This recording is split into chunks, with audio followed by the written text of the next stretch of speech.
YouTube, how's it going? The Goat House is back after most of the games of Week 15. We still got 4 games left, 2 on Monday tonight, and then 2 on Tuesday. We'll be talking on Twitter during those games, like always. Twitter link down below. We'll keep you updated on the upload schedule because it definitely is going to change with the schedule change with Tuesday games and power rankings definitely getting pushed back. So follow our Twitter, be kept up to date there. Like, subscribe, turn notifications on. This video we'll talk about that Saturday game real quick, and we'll talk about the games played on Sunday, some wild ones in there. Do this video every Monday, but join us for all those other videos. We much appreciate it. So real quick, this was on Saturday. Colts beat the Patriots 27-17. It's a big-time win from the Colts. It was very important for them, too, because they had a tough 2-game stretch here with the Patriots and the Cardinals. It's very, very, very important to get at least one of those games, and they get that here. How they started was everything in this game. They dominated off the start. They got the stop, and they got the ball downfield and scored, and they got a punt block for a touchdown, which they've been pretty good in that area this year as well. So they started red hot, and they did let the Patriots back in.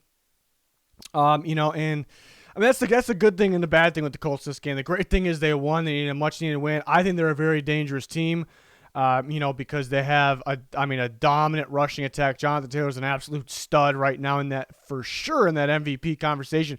Maybe Tom Brady performance on Sunday night helped Jonathan Taylor out, and Jonathan Taylor helped himself out a little bit. Offensive line, without Ryan Kelly, still played fantastic. Dominated defensive line, kind of let it up to Jonathan Taylor to beat the rest, the linebackers and safeties. He did his work there, beat them. So impressive there. Defense, special teams continues to make plays. Darius Leonard continues to make plays. DeForest Buckner. Okereke made a ridiculous diving interception. So that's all the good thing. I like this team. I like this team a lot. Like their offense, like their defense. They're dangerous. They're heating up at the right time. I like the coaching staff. And part of the good thing is I think Carson Wentz has improved this year, much improved, has impressed me at times. But the bad thing is, in this game, you had to take the ball out of Carson Wentz's hands to win the game. What allowed them to come back was the ball being in Carson Wentz's hands here. So it's kind of the good and bad. He had a pretty bad game, and the Colts still won by 10 points, still dominated against a hot team, a very top-tier defense. So it's mainly a good thing here. But, do we trust Wentz in the playoffs, game after game after game against the best teams? Do we trust him? So that's it's the tough part because they actually had to take the ball out of his hands. Jonathan Taylor made something happen there and kind of ended the game there. So that was just a big time play. But Colts are dangerous again, heating up at the right time. Patriots, rough one for them. Mac Jones started off, he still had his good moments, especially in the end. Still had his good moments. This really couldn't do much. The Colts did a good job game plan, kind of taking away the run and making big-time plays. He had that, red zone interception on Darius Leonard, took the ball from him. That was a bad one for Mac Jones. Just not the greatest game all around for the Patriots. Their defense, in the pass defense looked right. It looks like you can run on the Patriots defense. We kind of assumed that, though. They were bound to lose here because they were on a hot streak, but it just felt like the Colts were the better team in this one. They were, but it feels like in general the Colts just might be the better team. This was a Saturday game in Indianapolis, so if it's a playoff game, it's a little different. It just felt like the Colts were better, but Carson Wentz has to play better in a game like this. But very impressed with the Colts lately. Let's move on to the Sunday games here. Panthers-Bills. Panthers kicker goes down in pregame. That was actually tough. That was actually a big part of this game. The Panthers could have been in this game if they had their kicker. Would they have won? I'd say probably not, but it definitely would have been different. Score doesn't really show that. And they would have had about 9 points, at least 6 points early. At least they attempt the field goals early. They had no choice but to go for it. With the Bills stepping up, 4th down stops, and then the offense started a little slow. Josh Allen under some pressure. Bills' offensive line was out, or part of the offensive line, was out. Allen turned the ball over there. Jeremy Chin made a ridiculous play. That's kind of the positive thing about the Panthers. They lost the game big. I thought Cam ran well. I thought Hubbard ran well. We'll circle back to Hubbard, but a positive takeaway is Jeremy Chin. Sometimes all I need to see is one play to know a player is special. I thought that was one of those moments. His interception there. It's just, people kind of go crazy about the one-handed catches and a running back break, and I do as well. Running back breaking a bunch of tackles. Jonathan Taylor run, on. He didn't break a lot of tackles on that, but the home run, hit and run, people go crazy. Those are their favorite types of plays. I love those plays. My favorite play is the plays that get me excited when a DB makes a play like that. Covers up multiple zones, uses his instincts, athleticism, reaction to make a play like that. Jeremy Chin kind of read Allen's eyes the whole way, got up in the flat, took away the flat, made him go to his second read, read his eyes where he was going, drops back, makes a ridiculous play. So big fan of that play. I love that play. Jeremy Chin's a very good young player. So that's a positive coming out of this bad loss for the Panthers here. And again, they probably played the Bills tougher than the score shows. It was tough they didn't have their kicker. It was tough they couldn't convert those fourth. Back to the running game. Yeah, Cam ran pretty well. I ripped the Panthers play calling even without Joe Brady. I ripped them with Joe Brady, without Joe Brady last week against the Falcons because it was working. Cam running was working against the Falcons. They pulled them. They, mess. They put him back in. It's a mess. Run still working. They were very much in that game.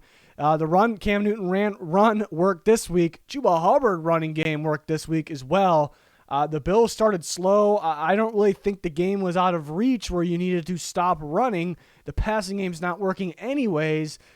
Run the damn ball more. I know they ran it quite a bit between Cam and Hubbard, but there was room to run the ball more there. And the fourth downs, they got to convert. So not throw at them there. Bills, I don't like that they start slow. I mean, they scored 31 points, ends up being a much-needed good win, but they start a little slow in this one in the offense. It kind of takes them time to – the game plan really doesn't – I don't know if it's so much – it looks like the game plan, but I don't know. Maybe it could be the players. They need to get going. It takes them a little bit for them to adjust. It could be a mixture, but they take a little bit. That seems to be a common problem for these teams the Bills are still a good team. These good teams we consider good. It's kind of a problem, I don't want to say league-wide, but across the league. But they got going. It didn't take too long to adjust, I suppose. They ran the ball. Singletary ran the ball 22 times. That's something different. That's something different there, so that was good. Allen started to throw the ball better, adjust from being under pressure because, he doesn't make the best plays when he's under pressure early. And, he's under pretty early pressure, so the offensive line's got to be better. But, if he – and I view him as he's a great quarterback last year, and he can be a great quarterback, but great quarterbacks find ways, and he's finding ways. It's just taking a little bit to adjust. I do like that ball towards the end of the game to Gabriel Davis, tight coverage, bullet pass into the end zone there. Gabriel Davis had a pretty good game.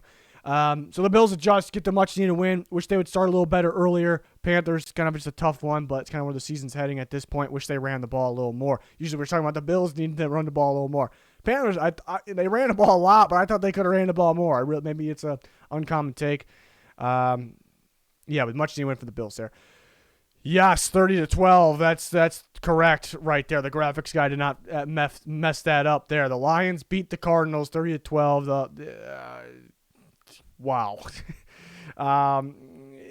Why it's a wow? Not really. I mean, the Lions beat the Vikings. The Cardinals are a lot better than the Vikings. The Lions beat the Vikings. They tied the Steelers. So, sure, it's possible for the Lions to actually win games. That's really not the wow. The wow is, the score 30 speaks for itself, 30-12. But if you watch this game, the wow is the Lions just completely dominated them, both sides of the ball.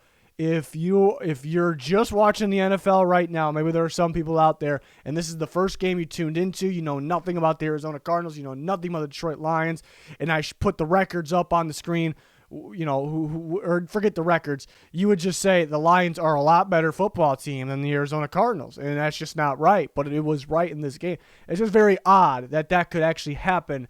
Upsets happen. Teams have off games. Teams that we view as bad. The Lions, who are playing better now, they have been playing better than their actual record shows. I think the players played well enough to win more games than they have, but I don't know if this really happens. We're talking about a playoff team, a team we expect to be maybe the top contender in the NFC. It just shouldn't happen, and it unfortunately brought back vibes of 2020 for the Cardinals, which most of the year they were kind of a game plan problem for teams because that system is. They're playing great football, and it was kind of watch out for the Cardinals. They could be a serious threat in the NFC to just completely playing bad football at late year last year and blowing their playoff chances. Kyler Murray went from playing great to not so great last year. I thought he played poorly at the end of last year, and more than just him. And it's not the case. I can't say it's the case right now. I can't say it's a repeat, but it gives me those vibes in a game like this. Because it's just different football. It is just different football. Early year. I'm not talking about the Cardinals either. Early year, late year, going into playoffs. It's not even debatable. It is proven fact. Every single NFL season, it's just different. It's different football, and it comes to everything plays a factor. Weather, but that's kind of a small factor, especially in a game like this. The weather is not a factor, but in general, but durability, toughness of these teams, everyone's kind of beat up. Even guys that are considered healthy kind of beat up, but how healthy you are. But game plan is a big one. Teams start to be able to game plan for you. Things change. You're not just, it's not a mystery anymore what the team's going to throw at you. You kind of got that playoff atmosphere. Maybe the anxiety levels and nerves go up a little bit, and could the Cardinals be that team that can't figure out in crunch time? It's definitely not. It's definitely not a fact or anything like that. It's just you kind of get those vibes a little bit. It definitely could have been just an off game here for sure. It definitely has to be for them to get outplayed by the lines like that. But it's not looking great. Kyler Murray's not playing good football. He's inaccurate. He still has that big playability. Can still use his legs. They missed Rodney Hudson this one. They missed DeAndre Hopkins. A lot of teams got guys beat up. AJ Green, the interception. You wish AJ Green would attack the ball. I still put that on Kyler Murray though. It's definitely not. You definitely don't. Whose fault was the interception? It's definitely Murray. But I would like AJ Green to come back to the ball, especially when he sees Amani Oruwariye jumping that route, which was that was a fantastic play, by the way. Kingsbury's got a great system. I think he's a good coach. I think he's a good play caller. But now we see if he can adjust because teams are game planning. Even the Lions are game planning for it. That's why they're so good early year. It's just a lot of spread offense, all shotgun. It's a college style offense, and almost all of them, pretty much all of them. But Phil Snow from the Panthers came from college, defensive coordinator, but. All these defenses are just like kind of your old school defenses led by veterans, led by old school defensive coordinators or head coaches, and they're not used to stopping it, but then they're very good at adjusting and coming up with game plans after watching film after film after film, so that's kind of what happens now. So can Kingsbury adjust to this? It likely is just an off day for the Cardinals, but you start to wonder. So I know they're capable of playing better because they really, James Conner's just been, they couldn't really get him going even. He's just been a fantastic football player this year. And, they definitely miss Hudson. When he's out, there's some snap problems. Defensively, I know their offense did not help them at all, but defensively, they weren't too good. Kind of looking earlier. Earlier, it was like they're good. Cardinals defense is good. They can make plays, but I think you can run on these guys. I really think you can run on these guys. And then they just completely just stopping everybody and still making plays. But another game where it's like, all right, it looks like you can run on these guys. You start with the run. It kind of opens up the pass. Jared Goff played yet another good game against the Arizona Cardinals. Going against Jonathan Taylor and the Colts, they're going to have to stop the run. But they can possibly make plays on Carson Wentz there. So it's a huge game for both teams there. Lions look good. Lions are playing better ball. I think they're better than their record shows. I don't think a whole lot better, but they're playing good football. Here about Craig Reynolds. They got him off his couch a couple weeks ago, and he's looks like a natural. So that's kind of a good story there. Wild game there. Another wild game actually. Jets Dolphins, mainly due to the Jets' wild play designs. They're pulling out all their tricks. They really wanted to beat their division rival. They put up a good fight. They were winning for a bit there, and a pick six kind of brought them back, and the Dolphins go and put the finish touches on there. So the Dolphins had to go score 31 points, and they did that. So that's impressive. Tua's been impressive, still has some impressive throws, but a little sloppy with the football. That pick six was a bad one. That kind of brought the Jets. You felt like the Dolphins you didn't really think they had it for sure wrapped up because they're only up 24-17 at that point. But you felt pretty confident, and then that happened. You kind of can't let that happen. But the Jets put up a good fight, played pretty well. I like those play designs again. Pick six to kind of bring them back. So the guys are playing with high high energy. The season's over, but these guys are playing with high energy, and I think it's a pretty good atmosphere. It's safe to say. Because in the past they were in these same situations where it's underwhelming, but the atmosphere there, the energy there just didn't feel good. It feels good. It still feels pretty good, even though we're losing, I think. So it's kind of good for the future, for all these young players and the coaching staff, and just the team in general. But the Dolphins, they made this one interesting. Defense wasn't really, and they got a lot of trick plays thrown at them. But, yeah, they missed Javon Holland. They definitely need him. Duke Johnson, how about Duke Johnson? He went off in this game. He was running, whether it was after the run or after the catch, he was running with, power, speed, quickness. You see that he still got a little wiggle to him. So, he had a fantastic game. It looks like he's their best running back on their team right now after one game. And teams have had success running the ball against the Jets. So we'll see how it goes. They got the Saints next. We'll see how it goes against a tough defense like that. With the Dolphins, maybe, having the bye week is maybe a little bit of a bad thing for the Dolphins. Have the bye week, and they still pull off a win, as they should. They pull off the win here, without some key players. So that was good for them, though. But, it was a little more interesting, more scoring than I thought it would be in that one. Cowboys Giants, as expected. The Cowboys, it's kind of went as expected for me. Probably everyone. Cowboys mainly win on defense here. That's really what they needed to do. Cowboys offense didn't go too crazy, but they obviously did enough. They did what they needed to do. Zeke played well, but then Tony Pollard back. He's been fantastic for them. But yeah, man, the defense has been fire. It's been on fire lately. In the last couple weeks, it's kind of been all about that pressure getting after the quarterback, and really a lot of it, the eye-popping plays, what everyone notices, the standout plays has kind of been, sacking the quarterback and forcing fumbles. This game, they actually, believe it or not, they actually didn't. Did they sack Mike Glennon? I don't think they sacked Mike Glennon. Maybe one time, if I'm just recalling the game here. But I know Fromm came in. But they were getting constant pressure. The pressure was creating the plays for them. Glennon threw 3 picks. So the defense once again was just absolutely fantastic. It's crazy. They're more of a defensive team than an offensive team, and that's it's debatable if you want to talk about in general. But as of right now, the way they're playing, it just feels like they're more of a defensive team. Giants just really have much of a shot with that offense they're putting out there. They really don't have much of a shot. So it's unfortunate. Saquon Barkley had a ridiculous catch. But if you're looking at how guys are running, he doesn't really look. He fumbled the ball. A little hesitation in this game, so I'm not really thrilled. He's got all the talent in the world, though. We know that. I'm not really thrilled with the way he's running the ball. They're asking a lot from him, though. Teams are stacking the box. They know what's coming. They don't want to throw the ball a bunch of times a game. Trevon Diggs ended up getting another interception. Huge Trevon Diggs guy. I don't think that was an interception. I actually have a problem with that one, mainly because it's meaningless in a game like this.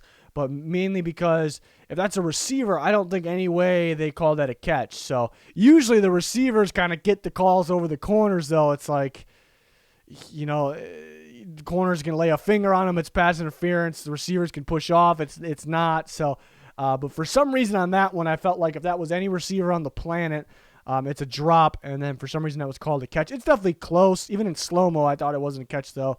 So I thought that was just interesting, I guess. It didn't really affect the game. But yeah, nothing much. The Cowboys needed to come in. They needed to win this game.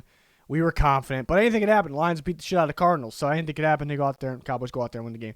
Steelers get that's a big win for them. Much need. They needed this one. If they could pull it out, they needed it. They pulled it out. 19-13. This one was wild on Twitter. A lot of, at least on my timeline, people that follow me, appreciate anyone that follows us on our Twitter. And interact with us, whether it's you're disagreeing with me or not. Appreciate you very much.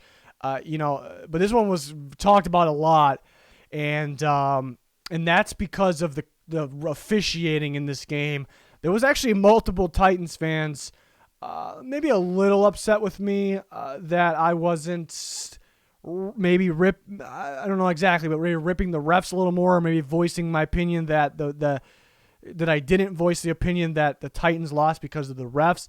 Multiple people said this. I see your case, and I did make some comments on Twitter. I'm talking about every game. I'm watching every game at once. I see a lot from all these games. I saw the calls. I saw all the calls in this game. I did make some comments on I thought this was an interesting call, meaning surprising, meaning I didn't really agree with the call. But first off, I'm talking about every game. I'm not going to sit here and just bash the refs in one game. I kind of get my point across and move on. But here, I'll give you my thoughts. This is where I give you my thoughts on this game. And it's going to be I'm going to play both sides here a little bit, and not because it's because that's the right thing here. I think that's because it is. Let me get what I'm trying to say. So the officiating I don't think was good. I don't think the officiating was good. McMath had a fumble. His shin was clearly down. I think it was 100% without a doubt his shin was down. So I thought that was why aren't we reversing calls in the NFL league-wide? It's a problem. And there was Titans recovered a fumble. There was a roughing the passer call. I didn't really agree with these things. The calls weren't good. The Steelers, I thought, they got helped a little bit. They got an assist from the refs. But, it's a big but here. So Steelers fans, maybe, the Titans fans were a little salty at me that I wasn't saying that. And now I say it, and I mean it. I'm not going to say anything I don't mean. But now the Steelers fans might be a little salty. But Steelers made plays. Who made the bigger plays in this game? Steelers made plays. Titans kind of did the opposite of that. Love the Titans defense. Love the way they're playing. They played well enough to win this game. They forced field goals and touchdowns when the Steelers were starting in their own territory. Love the Titans defense. Steelers made the bigger plays in this game. I don't agree with the officiating. In the last play, so we get this straight, I'm pretty sure everyone's aware that last play, they actually gave him a generous spot, and he still didn't get it. So it was the right call that he did not get the first down. I'm pretty sure even Titans fans are in agreement with that. So just so we're clear on that one. Where was I, though? Yeah, the Titans, do they deserve to win this game? I know the calls didn't help them. I agree. They affected the game. They weren't too good. The Titans defense deserved to win this game. But the way that offense was playing, and the way the Steelers defense and the Titans defense played great, Steelers defense played great. They made plays. They created these plays. Do the Titans just actually deserve to win this game? That offense was, let's just be honest here, it was bad. It was pretty bad. Foreman had some pretty good runs. McNichols had a good play here and there. I know Julio went down. Titans are pretty hurt right now. Everyone's hurt, though. Tannehill's been sloppy. Got to get out of the pocket more. Putting the ball in harm's way. They had a bad snap situation. That might be a fluky play, so I won't say that's something that's going to happen every week or anything like that. They got to take care of the ball. If you keep giving the other team the ball in your own territory, you're not going to win the game regardless of what the refs are doing. I know the refs played a big part, so that's my take on it. I didn't like the officiating. It was pretty bad. The Steelers got a little bit of an assist. The Steelers made plays. They made plays, and the Titans' offense looked really sloppy. The Steelers' defense probably made them look sloppy, So, and most time they did. So that's my take on that. End of the day, the Titans to deserve to win these games in crunch time. I said this when I was talking about the Cardinals-Lions game, other games. It's a different. I know the Titans aren't the same team because they're beat up, but it's a different time of the year. It is whether you believe it or not, or if it's hard for you to believe, it is the fact that it's way different football going on right now versus the first half of the year. It's way different football. So the Titans got to figure it out. They're not playing that great. Defense is playing great football. They're not overall, though. They're not playing the best football. They got to figure it out. They cannot let these ones slip away.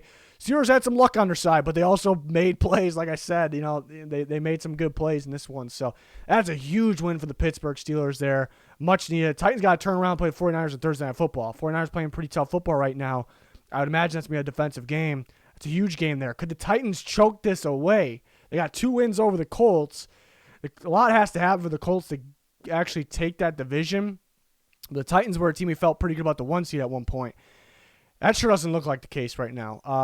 So we'll see what happens there. They need a win on Thursday. Be a big one for them. Texans and Jags. The Texans put up 30, beat the Jags 30-16. Davis Mills beats Trevor Lawrence here. And that's Jags, I'm just disappointed. I'm disappointed with Trevor Lawrence.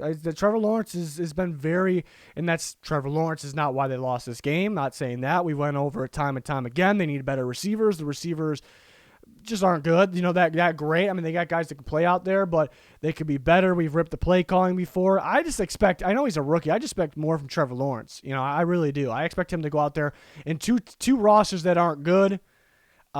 Davis Mills does have Brandon Cooks.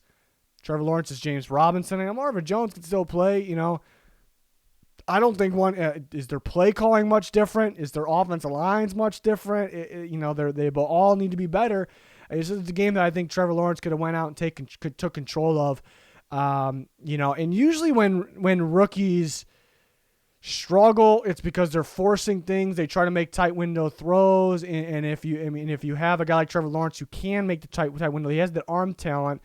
When you have that, it's like, all right, they'll force things, they'll throw interceptions, but they make that beautiful play, and it's like, all right, he's a rookie, and it's gonna happen.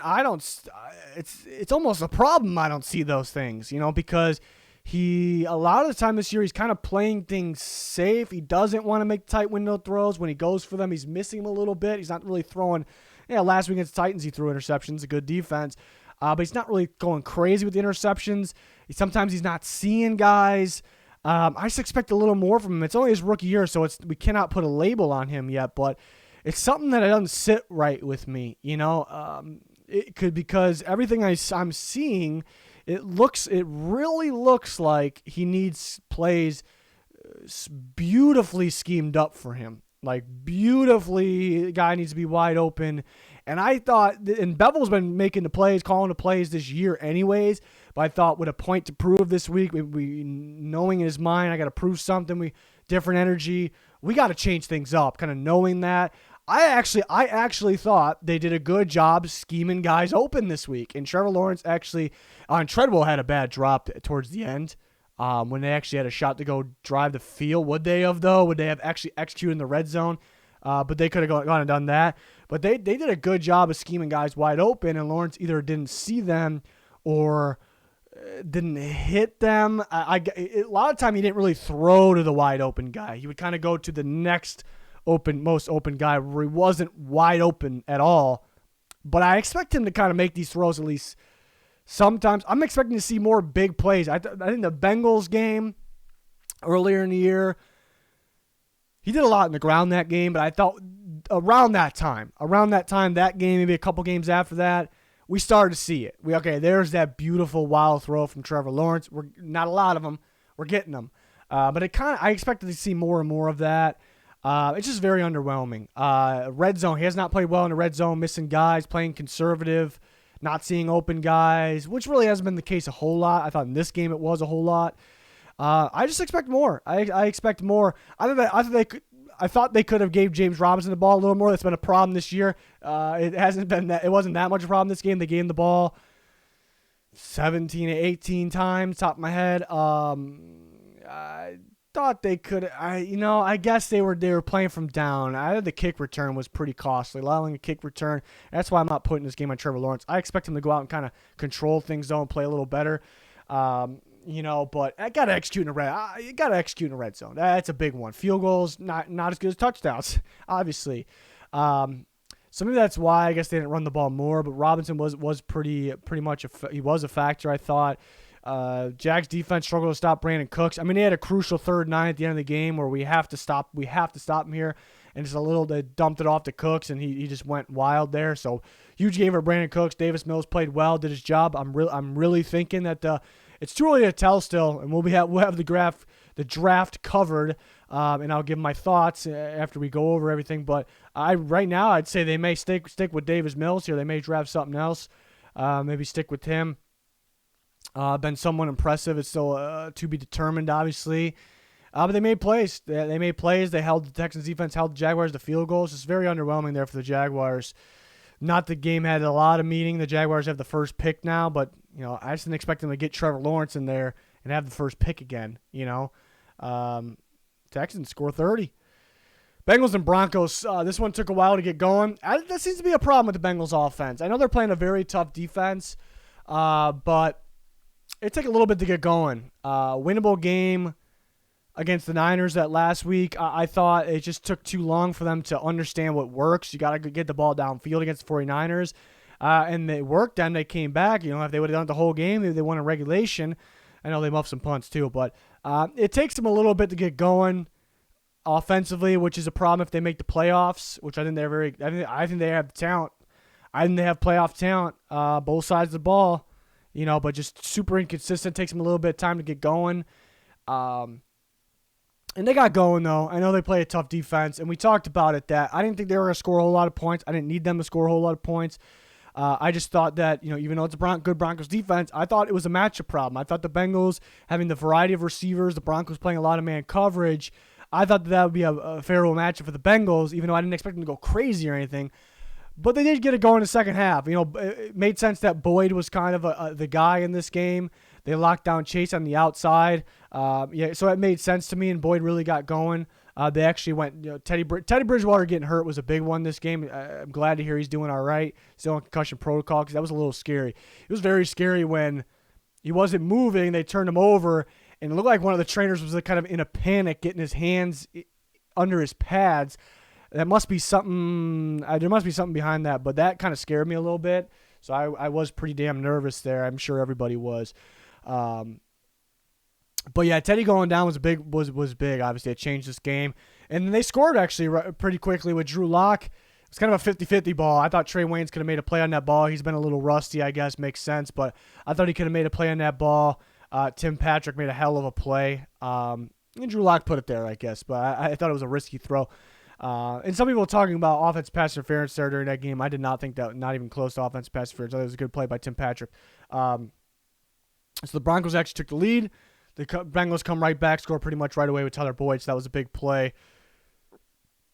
Bengals getting a little conservative. Not right away, though. They were kind of throwing out some play-action passes. They were trying to, at least. I liked that. But then they kind of, when it was working, they kind of shut down. It was like a 3rd and 10 before the Broncos got the ball back, and Burrow connected on that. That was great, but then they kind of shut down after that.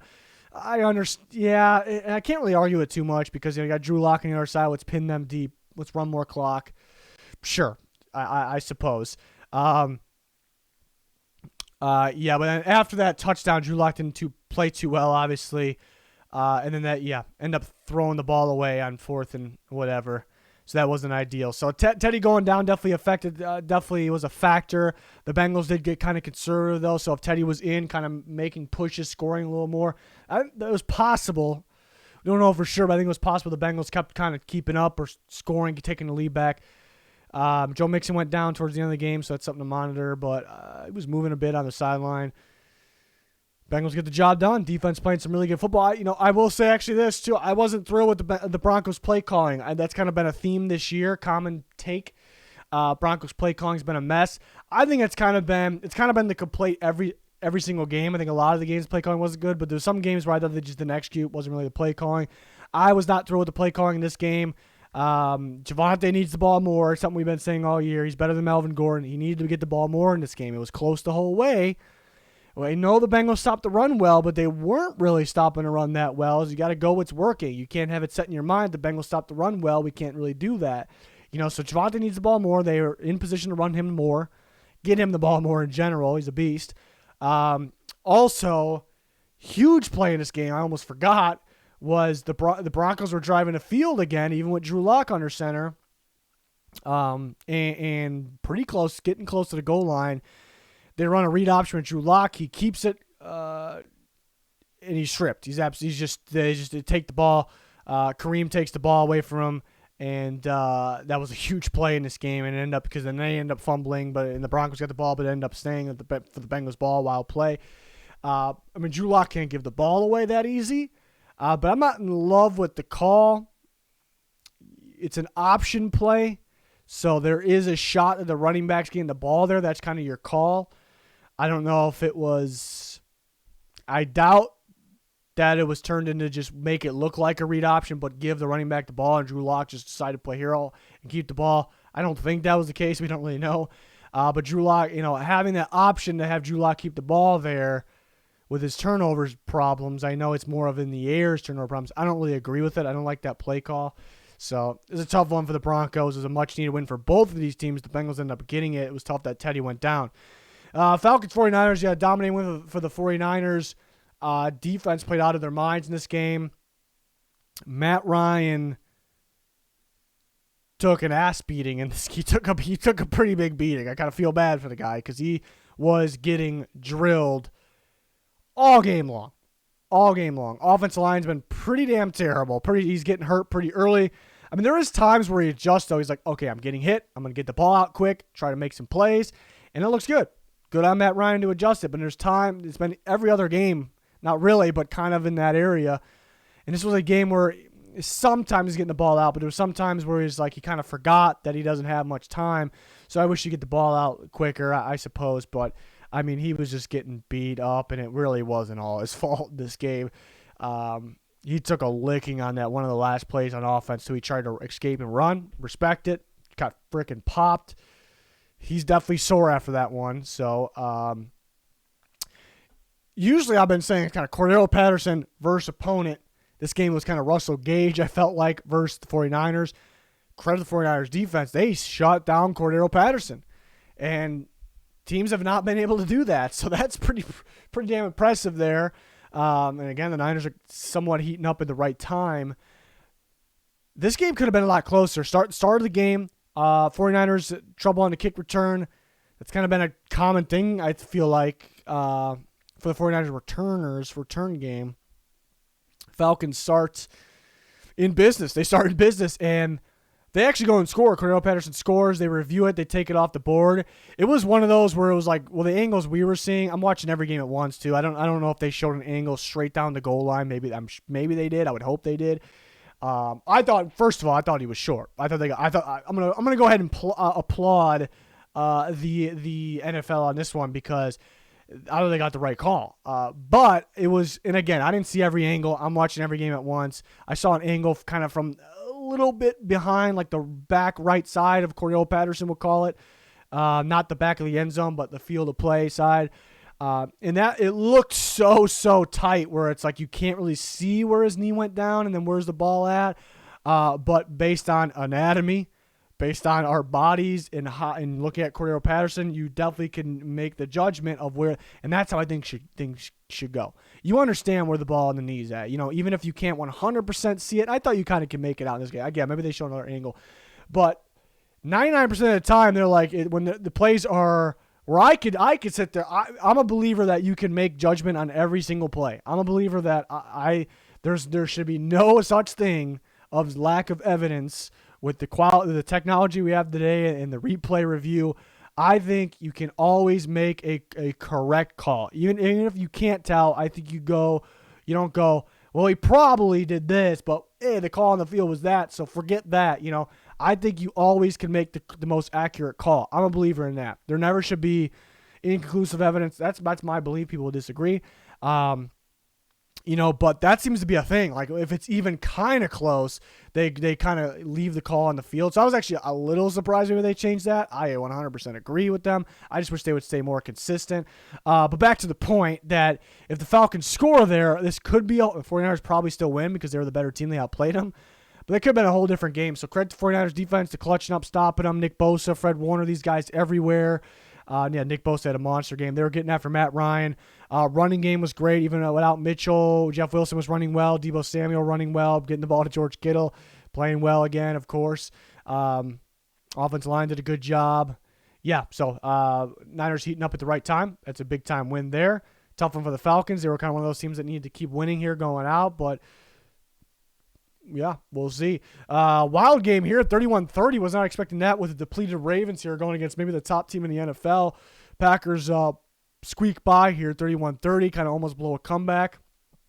And it was close early. The Ravens were outplaying them a little bit early. It takes the Packers a little bit to get going. When they get going, they get going, though. You know, I saw it last week against the Bears as well. So maybe in the playoffs, that can't really be a thing. They got to get going right off the bat. But I'm not really worried about their offense. Their defense is kind of, was great actually at one point this year. It's declining as the year goes on in the most important time of the year. And the special teams is an absolute, mess. That could stop them from getting to the promised land there. That could stop them from getting to the Super Bowl. So, in which they're a Super Bowl or bust team. So that's things they got to fix. I think they should handle the Ravens no problem in this game, but they did not do that. But they go out and get a win. I would like Aaron Jones to get the ball more. It was kind of a legitimate reason why he wasn't, though. They're kind of playing it safe with him. You know, he's coming back from injury not too long ago. They like Dylan. But then they go and put Aaron Jones back on kick return. I know maybe they were playing it safe. They're playing it safe by not playing Aaron Jones a lot more, but playing it safe by putting him in a kick return because his return game is pretty terrible. So I think it'd be a little more. They get more points if they play Aaron Jones more. Is my point here. So, but yeah, Rodgers clutched up when he needed to. He missed Lazard, and he put that on himself too at the end of the game, where he missed Lazard in the end zone. Lazard had a couple drops that I liked too, but he had some good plays as well. But and yeah, Rodgers could make that easier for them. I thought Lazard kind of slowed up, kind of turned his body a little bit. I actually thought that was a catchable ball, a touchdown. It should have been. But Rodgers takes the blame, and he could just put it right to him. Maybe he could have done a lot better, but yeah. But yeah, wild game at the end. I'm impressed with. The Ravens lost, but I'm impressed with their depleted team. I'm impressed with what they put out there every week. Tyler Huntley, very much impressed. Exclusive rights free agent this year, so technically a free agent, but he'll be back. That's what that means basically. If that Ravens offer him, that team can't match, they don't have the opportunity. So he'll be back, and then will somebody try to trade from him? Tries the key word, as they probably will, but it might be low ball offers, I would imagine. But a good game from him. They fight back. Mark Andrews has been fantastic. So, to the yet another 2-point conversion. I don't have a problem going for it. What would I have done? It really doesn't matter at all. What I would do, it depends on the opponent, I'd say. You could say you have momentum, so you can go get the 2-point conversion. I would say I got momentum, so I think I can win in overtime. But I think if you get the 2-point conversion, you're up 1. So what does that send to an all-time great's mind in Aaron Rodgers? It sends, we're about to lose this game. I'm not going to go lose this game. I have 40 whatever seconds. I'm going to do what I always do. I'm going to go down there and I'm going to get the 3 points. All right. And he probably does this. He probably can do the same thing if it's tied, but there's less urgency. It's like, all right, we'll beat these guys in overtime. It's not the end of the world if we, so that's kind of why maybe I would have kicked the extra point. It really doesn't matter here, though. I don't have a problem with going for 2. I don't have a problem with it. I have a big problem with that play. I don't know. A lot of people rip Greg Roman all the time, and I can't say, none of us can say, if he called that specific play. He is the play caller. But Harbaugh discussing with Huntley and these playmakers, Mark Andrews and company, what they want to do. I think it was a little more. It's kind of an assumption. I think they discussed a little more than just go for it or kick it. I think they drew up that we're going to go to Mark Andrews. That makes sense. I think they kind of drew up what type of play they're going to do. So I would say not so fast on getting after Greg Roman. But I'm not saying I'm right. I'm not saying that he definitely didn't make the play call. I hate that play call, though. I really hate it. Why? Because I like going to Mark Andrews. He's a great football player. He's dominant in this game. He's been dominant this year. I think this is his best year of his career. Been very consistent. His young career. But that play, they drag him to the edge of the end zone there. A step or two away from being out of bounds. And that's a defender. That's why defense becomes a little bit easier in the red zone. People forget is because you got a defender behind you, and you always have defenders on the sides of you, but you also have one behind you as well because the sideline. You can't keep on running, So what you kind of create an extra defender, kind of jamming yourself over there on the side, and then you have of course you're going to have a defender on the guy on the other side. So what does it do? It creates a tight window throw. I know Huntley's playing good. He's a good quarterback, but for a backup quarterback with not a lot of experience, it creates a tight window throw. So what you are banking on, what you are absolutely relying on is for Mark Andrews to completely torch his opponent off the line and get complete separation before he gets to that sideline. And Mark Andrews has done it. He's done it, but you're relying on too much. You're asking too much of one player there, and by doing that, you're asking way too much from your quarterback that doesn't have a lot of experience on making a tight window throw. Get him to a spot with more space. Get Huntley to a spot with more options. It's kind of just a roll out and throw, one read. Hollywood Brown was open. People say that the play was a one read play. I know. Maybe we'll use Aaron Rodgers. If they called that play for Aaron Rodgers, he probably finds Hollywood Brown and probably hits him. I mean, that's a Hall of Fame quarterback, longtime veteran quarterback, MVP.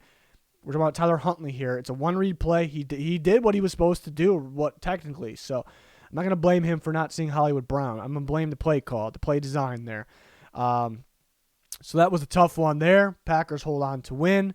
That was a big win for them because they keep kind of control their destiny here. They're number one possible seed. If the that would have been so huge if the Ravens pulled that out. Man, that AFC North is tight. They need the Browns to lose today. They got to take care of business themselves. That would have been massive for them if they pulled that one out. Don't like that play call at the end. Do not mind at all going for 2. 9-0. That's what this game was. It was 9-0. Yes, I did predict this. I'm kidding. I don't think anybody could have predicted this. I guess they could have predicted the Saints a great defensive performance and a win because they've been doing that to Tom Brady and the Buccaneers every game except for the playoff game, and they were a little sloppy offensively. It's probably why they lost that playoff game. Otherwise, they could have went and did something. But, I mean, just a ridiculous performance from the Saints defense. They just know how to play. I mean, this is another level, though. They know how to play against Tom Brady, but holding him to a shutout.